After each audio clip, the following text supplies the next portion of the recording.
Assalamualaikum warahmatullahi wabarakatuh. Waalaikumsalam warahmatullahi wabarakatuh. Perkenalkan, perkenalkan nama saya Denovianti. Kami kelompok 4 akan mempresentasikan mengenai makalah yang berjudul Pola Karir Pegawai. Selanjutnya.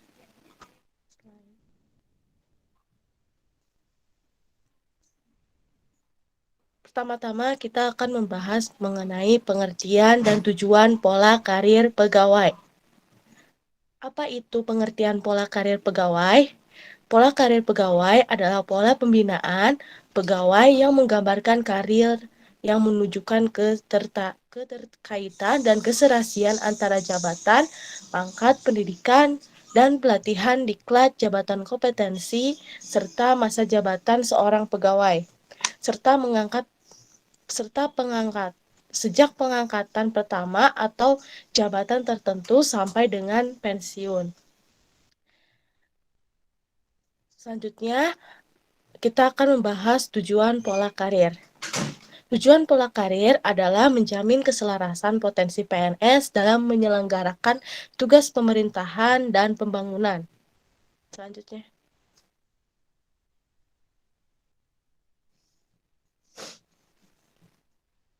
Yang kedua, saya akan membahas mengenai jenis-jenis pola karir. Yang pertama ada pola karir instansi. Disusun oleh setiap instansi nasional secara khusus sesuai dengan kebutuhan berdasarkan pola karir nasional. Ditetapkan oleh pejabat pembina kepegawaian (PKK). Dalam menetapkan PKK penting untuk mementingkan jalur karir yang kesinambungan. Jalur karir adalah lintasan posisi jabatan yang dapat dilalui oleh PNS baik pada jenjang jabatan yang setara maupun jenjang jabatan yang lebih tinggi. Selanjutnya, pola karir nasional. Pola karir nasional disusun dan ditetapkan oleh menteri yang menyelenggarakan urusan pendayaan aparatur sipil negara. Presentasi ini akan dilanjutkan oleh Aura Nur Safira. Selanjutnya, bentuk-bentuk pola karir. Bentuk-bentuk pola karir terbagi menjadi 3. 1. Horizontal. Pola karir horizontal adalah perpindahan dari satu posisi jabatan ke posisi jabatan lain yang setara, baik di dalam satu kelompok maupun antar kelompok jabatan fungsional atau jabatan pimpinan tinggi. 2. Vertikal. Pola karir vertikal adalah perpindahan dari satu posisi jabatan ke posisi jabatan yang lain, yang lebih tinggi dalam satu kelompok jabatan administrasi, jabatan fungsional, dan jabatan pimpinan tinggi. 3. Pola diagonal. Pola diagonal adalah perpindahan dari satu posisi jabatan ke posisi jabatan lain yang lebih tinggi antar kelompok jabatan administrasi, jabatan fungsional, atau pimpinan tinggi. Selanjutnya, saya akan membahas tentang prinsip penyusunan pola karir. 1. Kepastian. Pola karir harus menggambarkan kepastian tentang arah alur karir yang dapat ditempuh oleh setiap PNS yang telah memenuhi syarat yang ditentukan dalam peraturan perundang-undangan. Kedua, profesionalisme. Pola karir harus mendorong peningkatan kompetensi dan prestasi kerja PNS. 3. Transparansi. Pola karir harus diketahui oleh setiap PNS dan disediakan kesempatan sama untuk PNS yang telah memenuhi syarat yang ditentukan dalam peraturan perundang-undangan. Presentasi akan dilanjutkan oleh Anissa. Selanjutnya, pembentukan tim penyusun pola karir.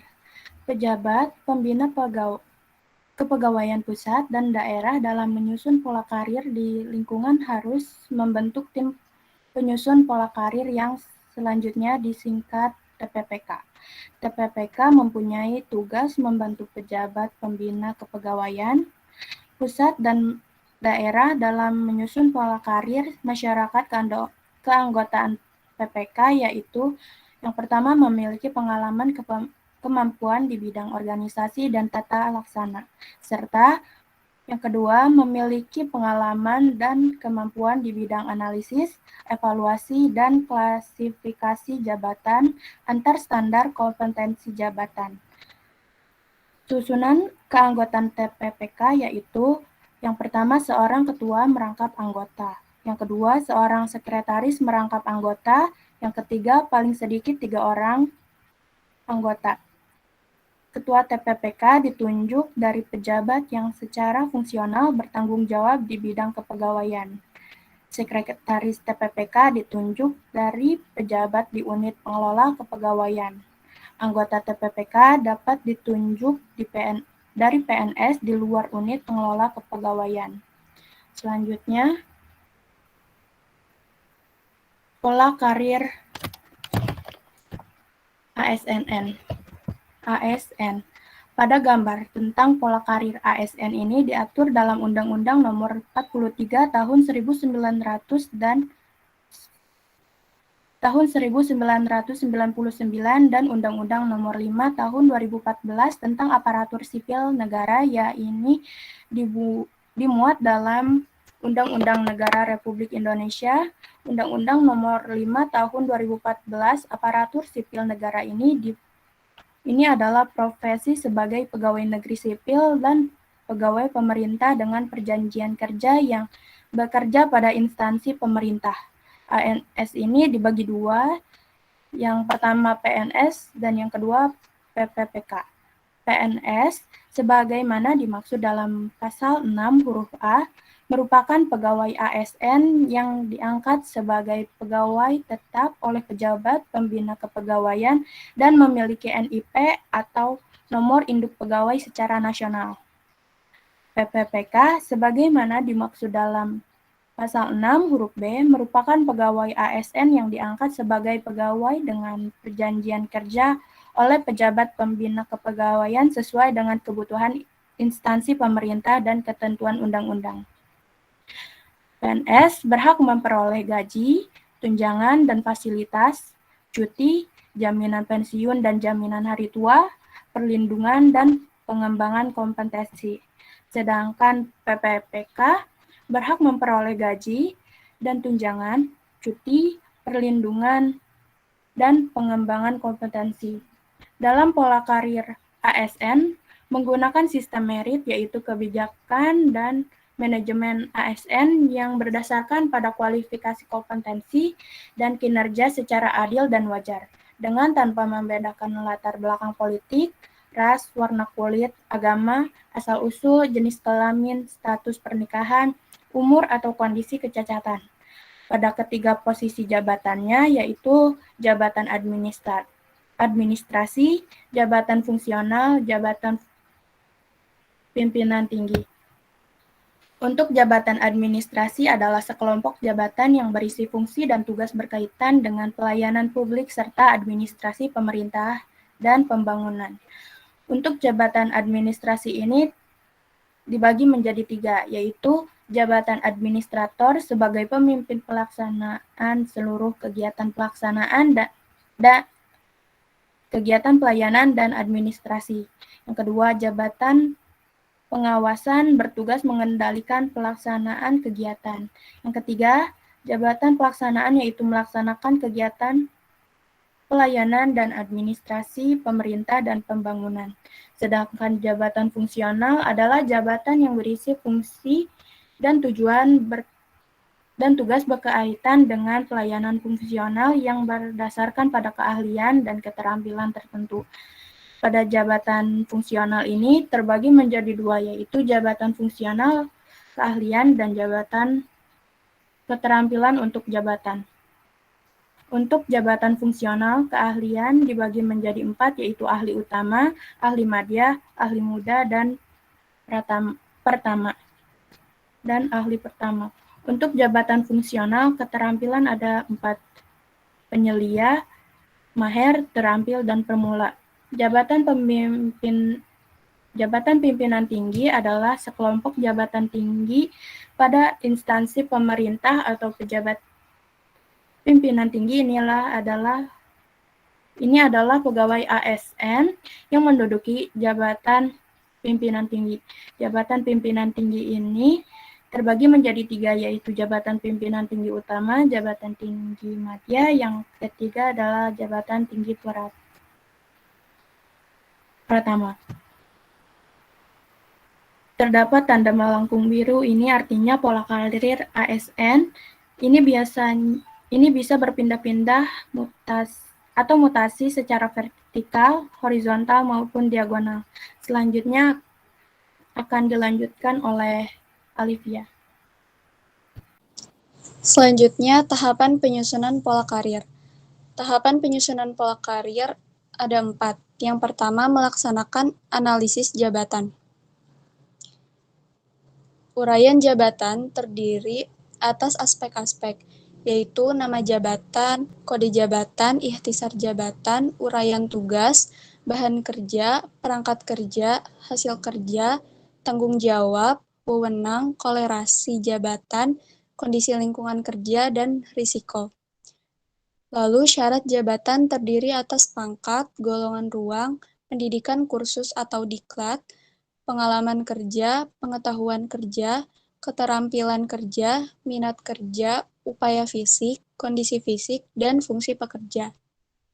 Yang kedua, melaksanakan evaluasi jabatan. Evaluasi jabatan dilakukan dengan kegiatan penilaian jabatan, penyusunan peta jabatan, dan penyusunan informasi faktor jabatan. Yang ketiga, menetapkan peta jabatan. Penetapan peta jabatan dilakukan dengan langkah-langkah sebagai berikut. Yang pertama, menyusun nama dan tingkat jabatan, dan yang kedua, mengidentifikasi jabatan-jabatan yang menjadi core bisnis satuan organisasi yang harus dilalui dalam menentukan alur karir jabatan. Yang keempat, menetapkan standar kompetensi jabatan. Dalam standar kompetensi jabatan, terdapat kompetensi jabatan minimal yang dipersyaratkan untuk melaksanakan tugas jabatan. Standar kompetensi jabatan diperoleh dengan melakukan tahap-tahap, yaitu pengumpulan data, identifikasi kompetensi jabatan, penyusunan daftar sementara, kompetensi jabatan, validasi kompetensi jabatan, dan penentuan kompetensi jabatan. Presentasi selanjutnya akan dibacakan oleh Lucy.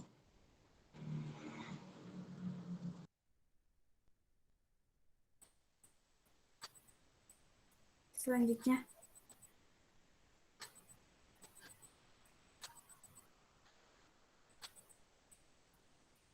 teknik penyusunan pola karir. Unsur-unsur pola karir. Yang pertama, pendidikan formal. Contoh mengenai jabatan yang ditentukan berdasarkan tingkat pendidikan, yaitu jabatan Kepala Biro Hukum dan Peraturan Perundang-undangan harus berpendidikan paling rendah S1 Ilmu Hukum. Dan jabatan fungsional medik veteriner harus berpendidikan dokter hewan. Yang kedua, diklat jabatan. Diklat jabatan harus diikuti oleh seorang PNS yang diangkat dalam jabatan untuk meningkatkan keterampilan dan keahlian di bidang tugasnya. Yang ketiga, usia. Usia berkaitan dengan pendidikan formal dan masa kerja yang dimiliki dalam pengembangan karir seorang PNS. Yang keempat, masa kerja. Masa kerja seorang PNS merupakan selisih antara usia diangkat dalam suatu jabatan setingkat lebih tinggi dan usia saat diangkat dalam jabatan sebelumnya, kecuali usia pengangkatan jabatan setingkat lebih tinggi untuk pertama kali. Yang kelima, pangkat atau golongan ruang. Pangkat atau golongan seseorang PNS berkaitan dengan jabatan yang diduduki dan pendidikan formal yang dimiliki. Yang keenam, tingkat jabatan. Tingkat jabatan merupakan jabatan yang rendah sampai jabatan yang tertinggi. Yang ketujuh, pengalaman jabatan. Untuk menduduki suatu jabatan, seorang PNS harus memiliki pengalaman yang ada korelasinya dengan bidang tugas yang akan didudukinya. Yang kedelapan, penilaian prestasi kerja. Penilaian prestasi kerja dilakukan terhadap seorang PNS yang akan atau sedang menduduki jabatan. Yang kesembilan, kompetensi jabatan. Setiap jabatan yang ada dalam suatu saham organisasi harus ditetapkan standar kompetensi jabatan.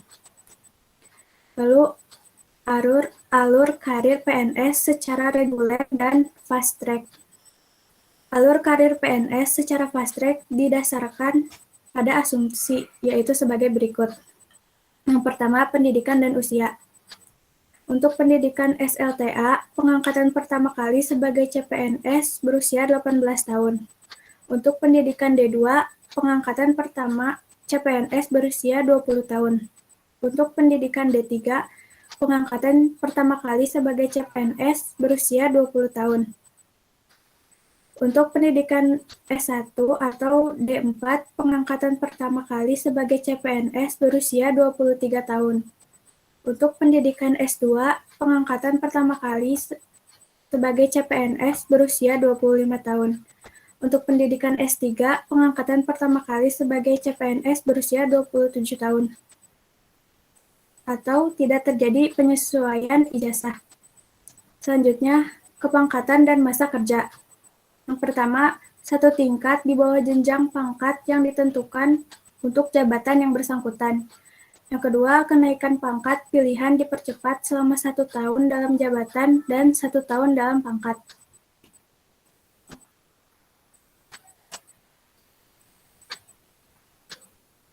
Baik, itu saja yang dapat kami sampaikan. Terima kasih atas perhatiannya. Mohon maaf bila ada kesalahan. Wassalamualaikum warahmatullahi wabarakatuh. Waalaikumsalam. Waalaikumsalam warahmatullahi wabarakatuh.